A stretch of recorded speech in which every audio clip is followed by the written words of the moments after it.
Oh, absolutely. I'm very excited to see what these guys are able to do. You could see as they're just snaking here through the S's and go down the no name straight and heading for the uphill that this place is tight. There is not a lot of room here. And these guys are going to hit lap traffic here very early on, and they're going to be dealing with that this entire event. I think that the person that is able to handle that lap traffic the best will probably end up here in victory lane.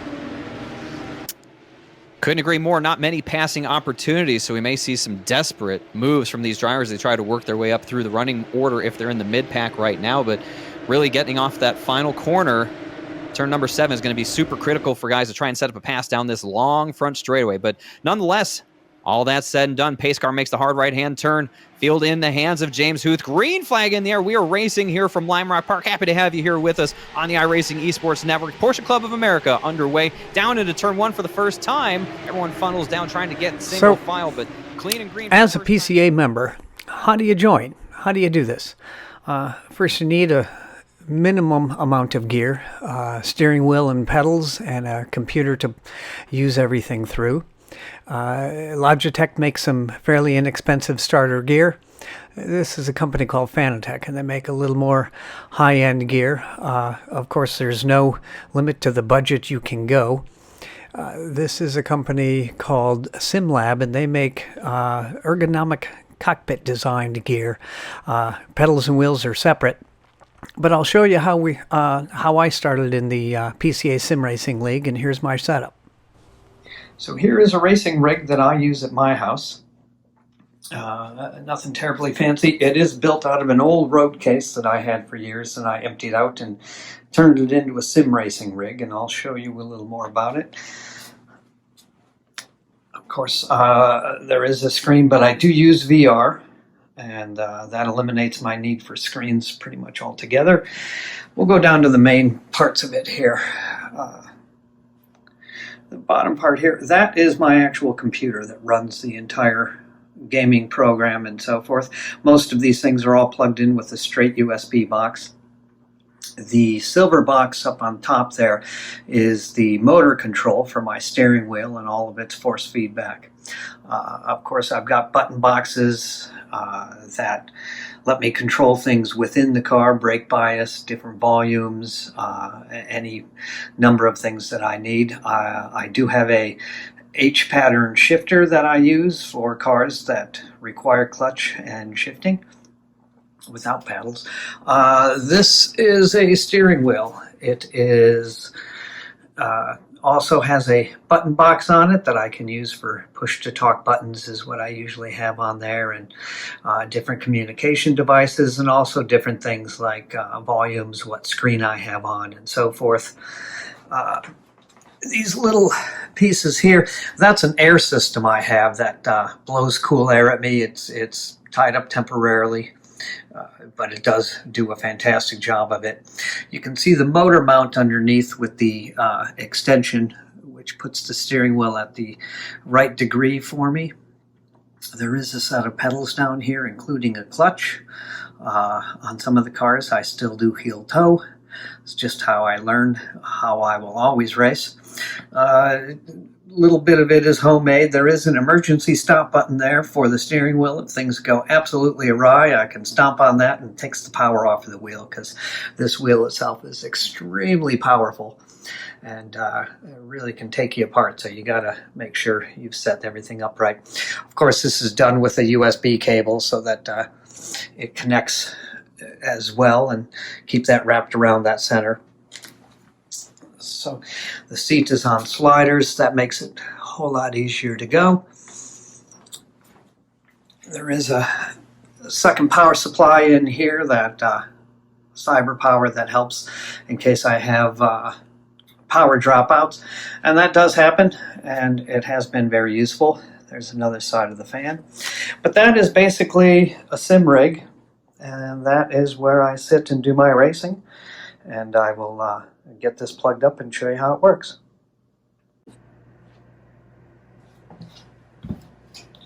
All right, I'm going to jump in and do a couple laps here of Lime Rock Park. I do wear gloves. It's easier on the wheel. but I've got bicycle gloves that let the fingertips free, which means I can get to the buttons.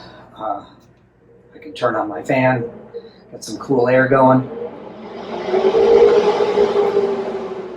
adjust the intensity of it. It does follow the speed, which is quite remarkable. The faster you go, the more air coming in. Sort of like a vent system in the car, but it does really help for having the virtual reality headset. I do wear glasses, so I've got some lens inserts into the Rift. And as you can see on the screen, everything that I move, this moves with it. It's just one heck of a piece of equipment. So here we are at Lime Rock. I'm going to get this hat on, very much like a helmet. Pull the glasses off. Oh, lovely. They got me at the Gnome. Perfect. And here is a view of Lime Rock Park. I am now going to jump into the car. I've got a setup on my car. It's showing me the different areas of the track. There's our Haggerty Bridge heading to the downhill, and you can see it absolutely drops off. So I'm going to go ahead and jump into the car here. This is what I see when I'm in the sim, and I can see absolutely everything. It's incredible. Got a couple of notes up on my windscreen banner to tell me to check my fuel, my brake bias. That does make a difference. All of the controls are mapped to these buttons here, so I can hit the ignition switch and start the car. I can change my ABS settings. I can turn them off.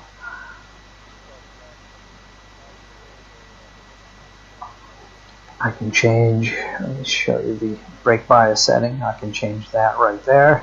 That corresponds up on the top. All these things go in sim.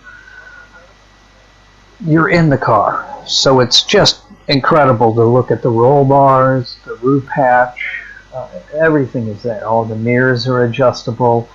I swear at the end of an event you want to take your steering wheel off and hang it on the hang it on a wheel holder next to your roll bar, but that's not actually there. So it's definitely immersive. It's something you really have to try. I'm going to go out here and hit a lap. There's no one else on track, but I am going to look real quick. No one coming down. So this is invaluable for learning a race line and a track layout that you haven't been to before. So if you've never been to the Nordschleife, you can load it up. You can bring whatever Porsche you want to it. There's 4 within the series.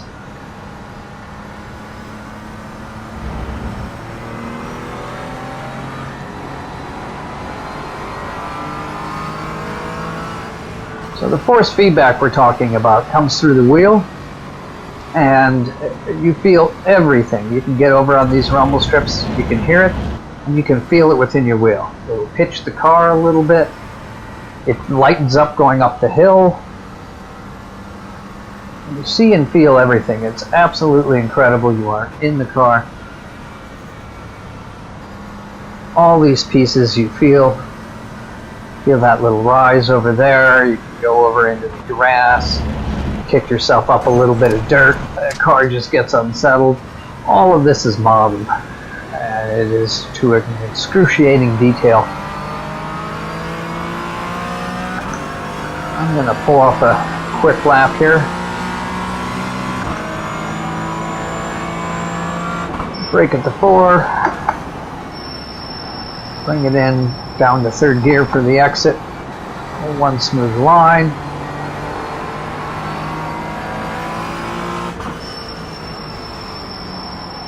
Stay close on this one.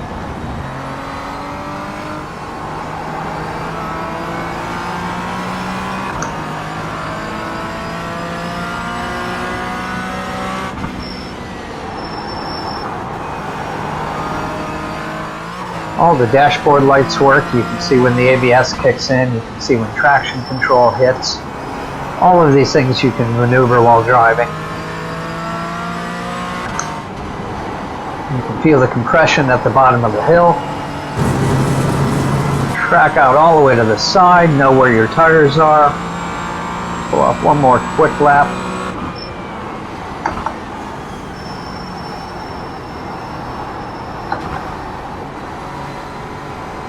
I'm going to cut that corner pretty good. Straight down here. Heavy on the brakes, bring it in. Trail brake off. Feather the throttle around here. Keep this as straight as possible. A little bit of brake for the uphill. Make sure the car is absolutely straight.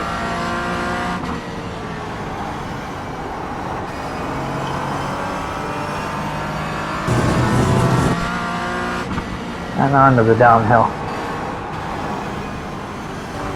I'm going to hit the pit limiter and bring it in and show you a few more things.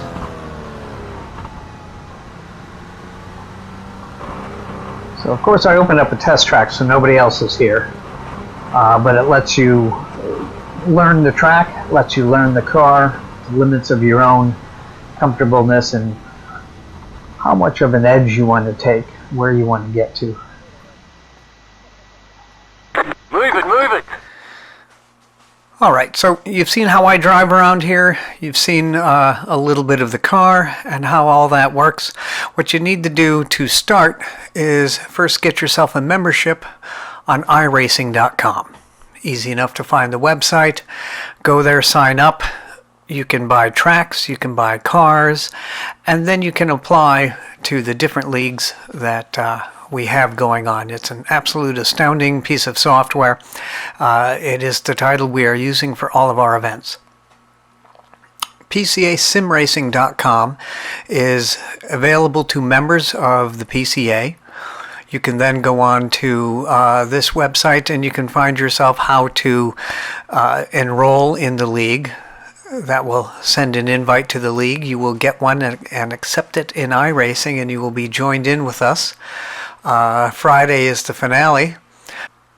This page will guide you through everything you need to get started with the league that we have going on, which is about 385 members strong. We use Discord for a communications device. All those directions are in here. And we'd love to see you on track. Come join us. It's absolutely carefree and fun for everyone.